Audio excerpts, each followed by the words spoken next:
আমি সবচেয়ে কষ্ট লাগে বিবাহ শাদীর মধ্যে গান বাজনা ছাড়া বিবাহ হবে না।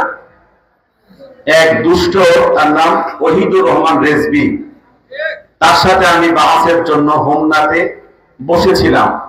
আমি বলেছি বিবাহ শাদীর মধ্যে গান বাদ্য ছাড়াই কি হবে, বিবাহ শাদী সুন্নত তরিকায় হবে। কথা বলতে হবে না?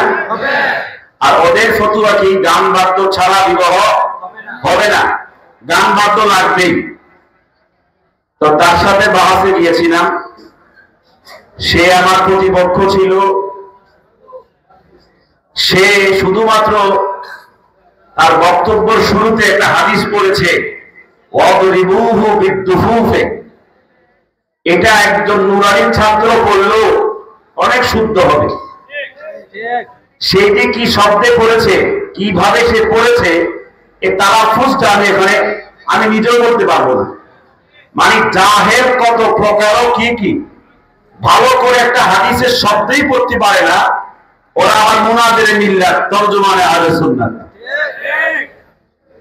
পরে আমি বললাম যে আপনাদের মাঝে একজন যে কেরাত জানে, কথা কোন না, কি জানে, কেরাত জানে, যদি থাকেন একজন দাঁড়ান একটু। একজনকে বলেছে আপনি একটু দাঁড়ায় বলেন তো, উনি যে হাদিসটা বলেছে আবু দাউদ শরীফ থেকে, হাদিসটা হয়েছে নি জবর জের দিয়া এরাব দিয়া, হাদিসটা হয়েছে নি। পরে তো আপনি হাদিসের ইবারত খোঁজেন কেন, হাদিস ঠিক আছে কিনা? নিজে তো পড়তে পারে না, এখন বলে হাদিস ঠিক আছে কিনা। আমি হাদিস তো ঠিক আছে, কিন্তু জাহেল তো পড়তে পারে নাই, সে কেন ওয়াজ করতে আসছে? কথা বল না কেন? যার এখনো পড়াশোনায় বাকি আছে, সে কেন ওয়াজ করতে আসে? আমার এক ছাত্র, সে কামেল পাস করছে 17-তে, সে বহস করে 11 সাল থেকে। কথা বোঝেন নাই? কামেল পাস কত সালে? আমার কাছে কামেল পাস করে 17 সালে, আর হে বহস করে 11 সাল থেকে। এবারে দেখেন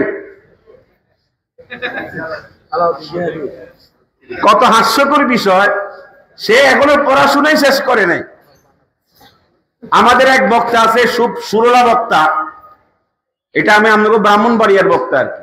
সে আছে না, ছাত্র জীবন শেষ করার আগেই 9 থেকেই বক্তা।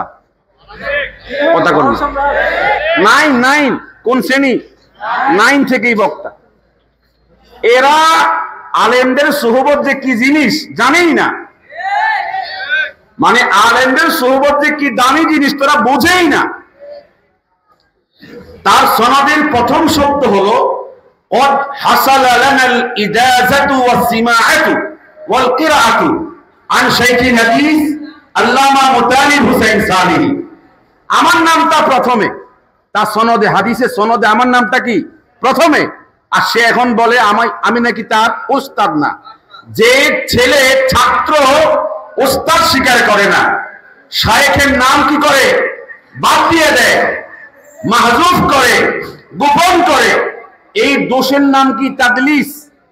কথা কন না, এই দোষের নাম কি মুদাল্লিস। যে এই অভ্যাস যার মধ্যে আছে, তার থেকে হাদিস শ্রবণ করা, হাদিস শোনা, এই মুহাদ্দিস কি, কথা কন না, উপযুক্ত না। এই সমস্ত জাহেলরা সারা দেশ ডাকাডাকি করে মুনাজিরে মিল্লাত। এই কথা মনে রাখবেন, যারা আমার সামনে আলেম ওলামা আছেন তাদেরকে বলছি, মূলত যে কোনো সাধারণ কিতাবকে যদি তার সামনে দেওয়া হয়, 2 লাইন শুদ্ধ করে পড়তে পারবে, এর যোগ্যতা এখনো হাসিল হয় নাই।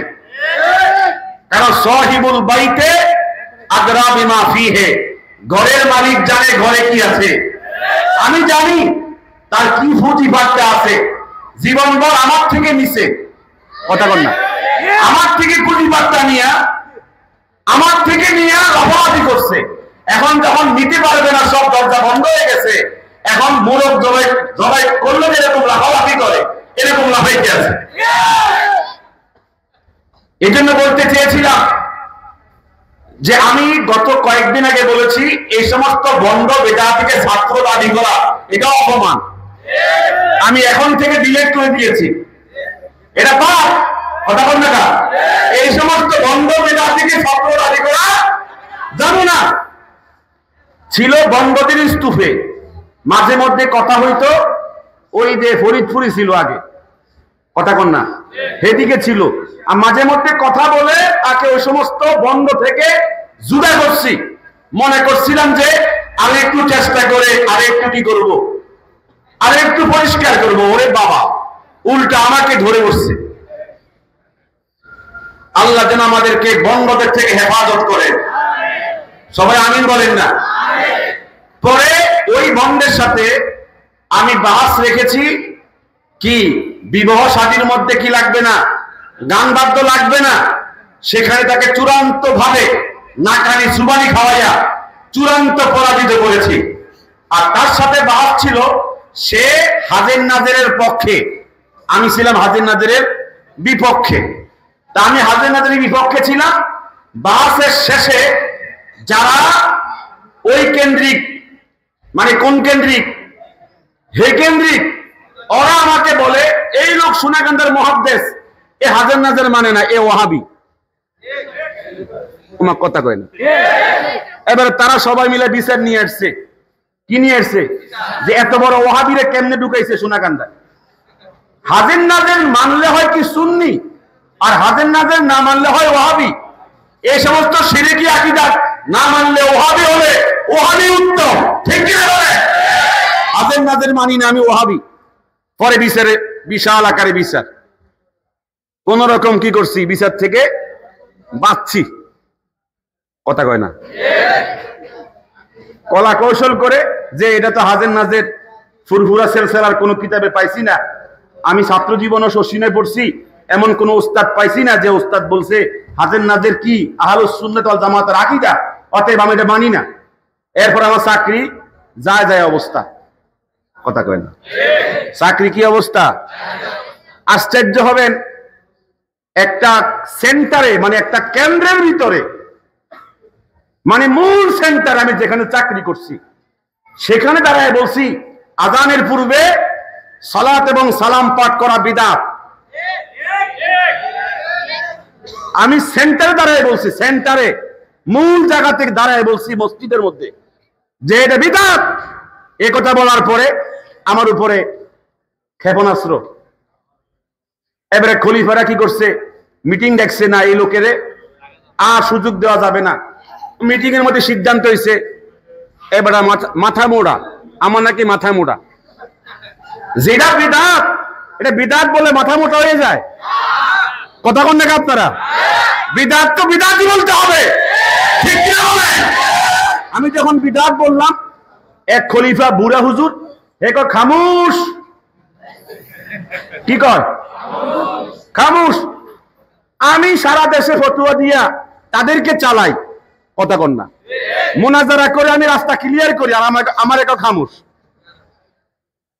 পরে মিটিং বসছে রাত্রে বেলায়, এখন এটা নিয়ে কথা উঠছে যে আসলে তো উনি অনেক বাড়াবাড়ি করতেছে। কেন এই কথাটা বললো? আশ্চর্য হবে, এই যে আযানের পূর্বে এই দরুদ এবং সালাম, এটা মূলত কোন রকমের সুন্নাহ থেকে প্রমাণিত না। প্রমাণিত? আযানের পরে দরুদ এবং সালামের কথা আছে। আযানের পরে নাকি আগে? পরে আছে। কিন্তু আগে দেয় কেন? ওরা নিজেরা যে এটা তো অমুক, হ্যাঁ আহমদ রেজা খা, উনি অনেক মোতালা করে, অনেক পরিশ্রম করে বিদআত সৃষ্টি করছে, অতএব তার বিদআত আমরা পালন করতেই হবে, তাহলে আমরা তার উত্তরসূরি হব।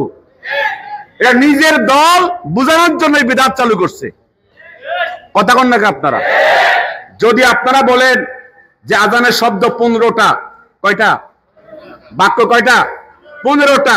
তাহলে আসসালাতু ওয়াসসালামু আলাইকা ইয়া রাসূলুল্লাহ, আসসালাতু ওয়াসসালামু আলাইকা ইয়া হাবিবাল্লাহ, বাক্য কয়টা হইলো? 2টা। তাহলে হলো কয়টা? 17টা। তাহলে পরবর্তীতে কি হবে? কিতাব লিখতে হবে আযানের শব্দ 17টা, কথা কন না কা? পরে কিতাব লিখতে হবে আযানের শব্দ কয়টা? 17টা।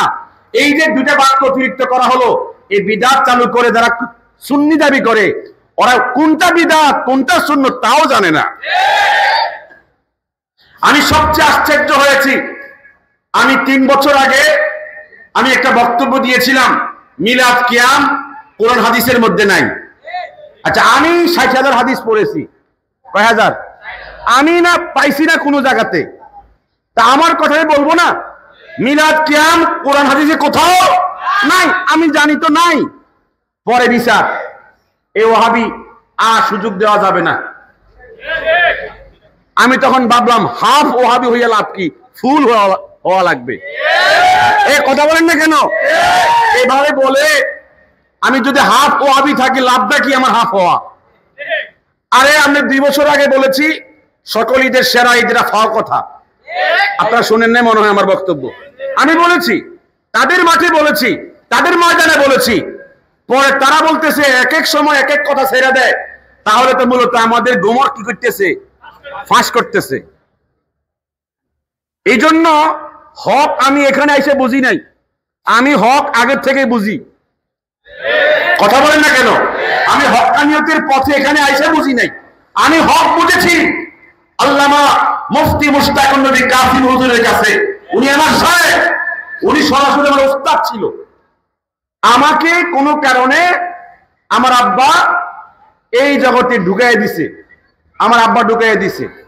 আমার আব্বা শশিনের থেকে খেলাফত, এই কারণে আমি এদিকে ঢুকে গেছি। কিন্তু আমি তুমচর মাদ্রাসায় পড়াশোনা করার কারণে আমি এই জগৎ সম্পর্কে আমার পরিষ্কার কি আছে, ধারণা আছে। এরপর আপনারা আশ্চর্য হবেন, এই কসবাতে বন্ধ এক জায়গার মধ্যে মাহফিলে গেছি কয়েক বছর আগে। মাইয়েতকে দাফন করার পরে কবরের মধ্যে কি দেয়, আজান দেয়। আজানের কোনো আর কোনো কি জায়গা নাই, মাইয়েতকে নামাজ পড়াইব মানে কবরস্থ ব্যক্তিরে আজান দিতেছে। এই মাসআলা আমাকে জিজ্ঞেস করছে এটা কি, আমি তখন কাগজ পাইয়া বলছি মাইয়েতকে দাফনের পরে আজান দেওয়া বিদআত। কয় না? এরপরে ওই মাহফিলের মধ্যেই আমাকে ফতোয়া দিল, এই ওহাবিরে কেন দরবার থেকে বিতাড়িত করে না? যেটাই বিদআত ফতোয়া দিলে হয় ওয়াহাবি, যেটাই বিদআত ফতোয়া দিলে হয় ওয়াহাবি। এই জন্য আশ্চর্য হবেন, এদের জগতে বিদআত কাকে বলে ওরা এই সংজ্ঞাই জানে না। একজন নকশবন্দি নামে বক্তা আছে, বুঝছেন? উনি বিদআতের সংজ্ঞা দেয়, জানেন কি কয়? উনি বিদআত কয় এই যে ফ্যান ঘুরে, এই যে বাতি ঘুরে, এগুলো তো বিদআত। বিশ্বাস করেন বিদআত কাকে বলে, তারিফি ইস্তিলাহি বা শরঈ তারিফ সম্পর্কে এদের কোনো পড়াশোনাই নাই। কথা বলেন না কেন? সে কয় ফ্যান, বাতি, মাইক, এরপরে ফ্যান্ডেল, এগুলো নাকি বিদআত। আশ্চর্যের বিষয় হলো শরীয়তের বিদআত কোনটা, ওরা শরঈ বিদআতের সংজ্ঞাই এখনো পড়ে নাই, জানেই না। এজন্য বলতে চেয়েছিলাম, যেহেতু আল্লাহ সুবহানাহু ওয়া তাআলা, আমি যদিও তাদের ময়দানকে ঠিক রাখার জন্য অনেকের সাথে আমার মনোমালিন্য হয়েছে, আমি মোটামুটি সবার সাথে সাক্ষাৎ হয়েছে, আমি ক্ষমাও চেয়েছি, এটা আপনারা পেয়েছেন অবশ্যই। আমি একবারে সর্বোচ্চ মহল থেকে সবার কাছেই চেয়েছি যে আমি তখন তাদের জগতে, তাদের উস্কানিতে, তাদের কি কারণে, চাপাচাপির কারণে এগুলো করতে হয়েছে। আলহামদুলিল্লাহ আমাদের অলিপুরি হুজুর থেকে শুরু করে একবারে কি বলে আবরার সাহেব পর্যন্ত সবাই এটা অত্যন্ত সুন্দরভাবে কি করেছে, মীমাংসা করে দিয়েছে যে এখন আর দরকার নাই, তবে যদি এখন লাগে আপনি লাগবেন তাদের সাথে। কথা কয় না? এখন লাগবে ওদের সাথে, যদি কোনো জায়গায় প্রয়োজন হয়। তবে এখন আমাকে নিষেধ করেছে, এই মুহূর্তে লাগালাগির দরকার নাই, এক সময় আসবে, যখন আসবে। তবে তারপরও বলেছি, সে মধ্যখানে লাফাইছিল, এই ছেলেটা আর কি অনেক লাফালাফি করেছিল। যখন আমি বলেছি যে ধরবো, হ্যাঁ জায়গা মতো পেলে ধরবো, এমনি না, জনমের তরে গোসল করে দেওয়া লাগবে। আর সে যে জাহেল, জাতিকে জানাইতে হবে, এটা আমাদের দায়িত্ব হয়ে গেছে, ঠিক না? মানে সেই যে জাহেলের মুরাক্কাব, তাকে জাতিকে জানাইতে হবে। এই সময় আখিরি জামানায় অনেক মূর্খদেরকে তারা দ্বীনের রাহবার বানায় দিবে, শায়েখ বানায় দিবে। তখন আফতাউ বিগাইরি ইলমিন, কোনো জ্ঞান নাই, কোনো সোহবত নাই, কিছুই জানে না, ফতোয়া দিবে উল্টা পাল্টা। ফাদাল্লু ওয়া আদাল্লু, নিজেও পথভ্রষ্ট হবে, জাতিকেও পথভ্রষ্ট করবে। কথা বলে ঠিক না? এই জন্য আমি বলেছি সেটা জাহেল, এটা প্রমাণ করতে হবে না। কথা কয় না? প্রমাণ করতে হবে না। বিশ্বাস করেন, আপনি কোরআন শরীফ খুলে দেন, যদি সে নামাজ পড়াইতে পারে, সুন্দর করে একটা লাইন কোরআনের আয়াত তেলাওয়াত করতে পারবে না। কারণ তার মাখরাজ, যত রকমের মত কাওয়ায়েদ আছে, তাসবিহের সাথে একটা আয়াতও শুদ্ধ করে পড়তে পারে না। তো যে তেলাওয়াত পারে না, সে আবার মোনাজাতে মিলাদ হয় কিভাবে? আর আপনারা বলবেন যে মাহফিলে বসে কি এদের গীবত করলে হবে? আরে না, এটা গীবত না। যারা ধোঁকাবাজ, প্রতারক, ওদেরকে পরিষ্কার করতে হবে। ঠিক কিনা বলেন? যদি পারো কিছু পড়ালেখা করে আসো। কথা কর না কেন? কিছু পড়াশোনা করে আসো। আমি আপনাদের সামনে কুরআনুল কারীম থেকে যে কথা বলেছি যে জা আল হক ওয়া যাহাকাল বাতিল, আয়াত যখন নাজিল হয়েছে, নবীজি সাল্লাল্লাহু আলাইহি ওয়াসাল্লাম তিনি তখন মক্কা বিজয় করেছেন। মক্কা বিজয় হওয়ার পরে আয়াত যখন নাজিল হয়েছে, হুজুর তখন বলেছেন এই আয়াত ইঙ্গিত করে বাইতুল্লাহর ভিতরে ৩৬০টা মূর্তি আছে, এই মূর্তি আর থাকার সুযোগ নাই, সব মূর্তি ভেঙে ফেলো। নবীজি যখন আদেশ করেছেন, সাহাবায়ে কেরাম কুরআন নিয়ে যে যেরকম পারছে ৩৬০টা মূর্তি ভেঙে টুকরা টুকরা করে ফেলেছে। ইমাম সুয়ুতি রহমতুল্লাহ আলাইহি তিনি আল খাসায়েসের ২য় খণ্ডের মধ্যে এই বর্ণনা এনেছেন। যখন মূর্তি ভাঙা শেষ হয়েছে, জোহর নামাজের পর নবীজি বলছেন, সাথীরা, সাহাবীরা, তোমরা কি মূর্তি সব ভেঙেছো? সাহাবায়ে কেরাম জবাব দিয়েছে, সব তো ভেঙেছি, ইল্লা বাকিয়াতিল ওয়াহিদা, শুধুমাত্র একটা মূর্তি কি আছে, বাকি আছে, ওয়াহিয়া সনামু কুরাইশ। হুজুর, এই মূর্তি হচ্ছে কুরাইশ বংশের মূর্তি। হুজুর তখন বলেছিলেন, তোমরা এই মূর্তি ভাঙছো না কেন? তখন সাথীরা বলেছে, হুজুর, এই মূর্তি কুরাইশ বংশের মূর্তি, আমরা তো কুরাইশ বংশের, যদি আপনি একটু হাত লাগাইতেন। কথা বলেন না? আমরা তো সবাই হাত লাগাইছি। আপনার বংশ কুরাইশ, মূর্তি কুরাইশ বংশের মূর্তি, আপনি একটু হাত লাগাইলে তাহলে আর কোনো সমালোচনা হয় না। এরপরও ওই মূর্তি আমরা কেউই নাগালই পাই না, জমিন থেকে মূর্তি ৪০ হাত উপরে, কেউই নাগাল পাই না, অনেক উপরে মূর্তি। হুজুর তখন বললেন, তাহলে এটা আমি আমার নিজের হাতেই ভাঙবো। এজন্য মাঝে মাঝে পীর মাশায়েখ যারা আছে, ওরাও হুঙ্কার দিয়া মাঠে নামা দরকার। ২১ বছর আমি পারি নাই মাঠে নামানোর জন্য, গাড়িতে থাকে। কথা কয় না? গাড়িতে থাকে, নামে না। আশ্চর্য হবেন, বায়াত হয়, বায়াত কে আমাইনে উপরে হাত নিচের হাত, এরপরে মুসাফা করে, হের খবর আর খবর নাই। এই যে লোকটা বায়াত হলো, লোকের শরীয়ত কই, লোকের তরিকত কই, লোকের জিন্দেগি কই, কোনো খবর নাই। শুধু বাড়াও আর বাড়াও, মুরিদ বাড়াও। আরে আশ্চর্য, এই মুরিদ দিয়ে আমি করবো কি? মাতেন না, এই মুরিদ দিয়ে আমি করবো কি? যে মুরিদ নামাজ পড়ে না, যে মুরিদ হালাল খায় না, যে মুরিদ পর্দা করে না, যে মুরিদ শরীয়ত মানে না, এখানে বানায় আমার লাভটা কি হবে? আমি এত আশ্চর্য, শুধু কাল বাড়াও, নাম লেখেন, নাম লেখেন, নাম লেখেন, নাম লিখতে লিখতে আমার হাত হয়ে গেছে, একবারে শক্ত হয়ে গেছে। লাখ লাখ মুরিদ। আমার শায়েখ আরেফ বিল্লাহ মুফতি মুশতাকুর নবী কাসিমি সাহেব, আমি ৩১ তারিখে, আমি ২৮ তারিখে বায়াত হয়েছি, গত মাসের আগের মাসে অক্টোবরের ২৮ তারিখে বায়াত হয়েছি। বায়াত হওয়ার পরে স্পেশাল আমাকে জিজ্ঞেস করছে, আপনি তো বয়ান করেন সারা দেশে, আপনার কি জামাত ছুটে? ওই যে আপনি সফর করেন, রাস্তায় যখন নামাজের ওয়াক্ত হয়, আপনি কি জামাত ছুটে? আমি তখন স্পষ্ট বলেছি, হ্যাঁ আমার জামাত ছুটে।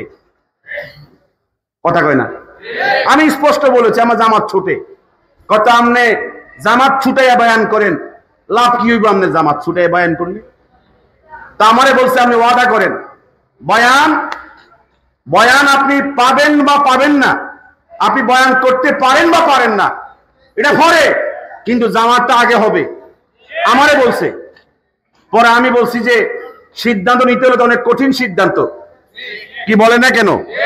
আমারে বলতেছে আপনি পারবেন কিনা, যদি প্রয়োজনে বয়ান থাকতে হয় তারপরেও জামাত আপনার মিস হতে পারবে না।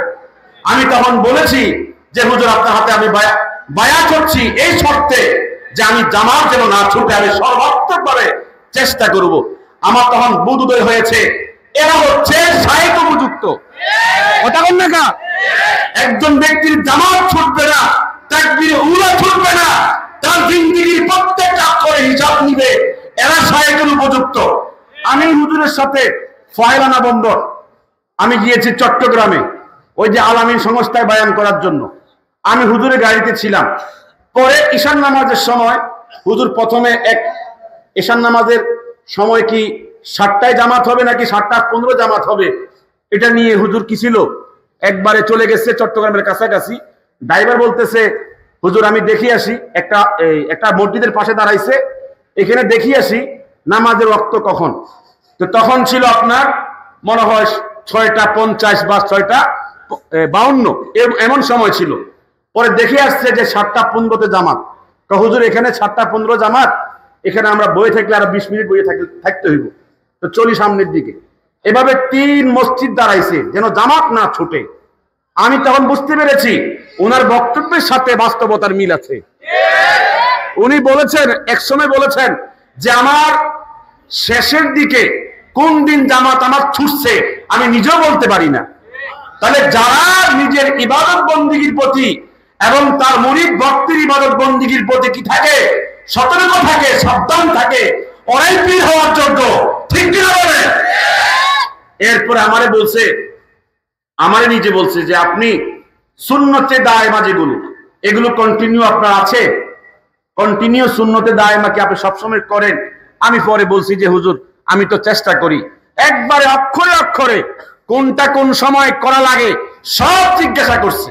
আলহামদুলিল্লাহ আমি যে এমন একজন শায়েখের কাছে নিজেকে তৈরি করার জন্য আল্লাহ পাক আমাকে তৌফিক দিয়েছে, অনেক বড় নিয়ামতের বিষয়। কথা বলেন ঠিক না?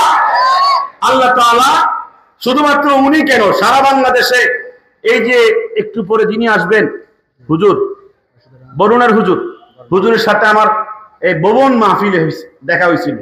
ওই যে ভুবন ফখরে বাঙ্গাল হুজুরের মাদ্রাসার মধ্যে মাহফিল হয়েছিল। তা আমি আমার বয়ান শেষ পর্যায়ে হুজুর আসছে, আমি ছেড়ে দিছি। আমি হুজুরের যতক্ষণ বয়ান হয়েছে অতক্ষণ বয়ান শুনছি। প্রথম বুঝি নেই, প্রথম বয়ান শুনছি তো হুজুর যে স্টাইলে শুরু করছে মনে করছিলাম যে হুজুর আর কি বলতে পারবে। আয় আল্লাহ, হুজুরে যখন বলা শুরু করছে আমার পুরা যে চিন্তা চেতনা সব পরিবর্তন হয়ে গেছে। আমি বুঝতে পেরেছি, কারণ কথা থেকে বোঝা যায় একজন ব্যক্তির ভিতরে কি আছে, কথা কর না। আমি খুবই উনার প্রতি দুর্বল হয়ে গেছি। পরে হুজুরে বয়ান শেষ, দোয়া শেষ, তারপরে গিয়ে আমি সেখান থেকে বিদায় হয়েছি। এজন্য সারা দেশে আলহামদুলিল্লাহ দেওবন্দের আমাদের এই দেওবন্দি সিলসিলার মধ্যে প্রত্যেক জেলায়, প্রত্যেক উপজেলায়, প্রত্যেক ইউনিয়নে এমন অজস্র আল্লাহর ওয়ালা, আল্লাহর ওলি আছে না নাই? এজন্য আমি আপনাদের বলবো কি কথা, আমি তো কোনো বিষয়ের উপর কথা বলা